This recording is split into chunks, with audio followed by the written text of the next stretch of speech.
વડોદરાના special operation ગ્રુપના એએસઆઈની એસએમસીએ ધરપકડ કરી. હેરોઇન ડ્રગ્સ કેસમાં સંડોવણી આવતા કાર્યવાહી.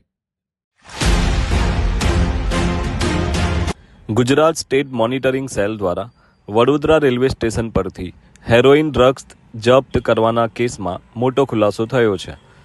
તપાસ દરમિયાન વડોદરા શહેરની સ્પેશિયલ ઓપરેશન્સ ગ્રુપમાં ફરજ બજાવતા લક્ષ્મીકાંત દેસાઈ કે જેઓ એએસઆઈની પોસ્ટ પર હતા, સીધી સંડોવણી સામે આવતા તેમની ધરપકડ કરવામાં આવી છે.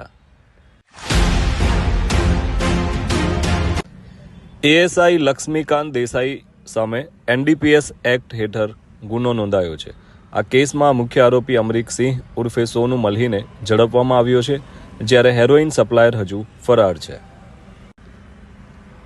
ધરપકડ કરાયેલા એએસઆઈ લક્ષ્મીકાંત દેસાઈ અગાઉ પણ વડોદરા ડીસીબીમાં ફરજ પર હતા અને તેમના વિરુદ્ધ અગાઉ પણ ગેરકાયદેસર પ્રવૃત્તિની ફરિયાદો સામે આવી હતી.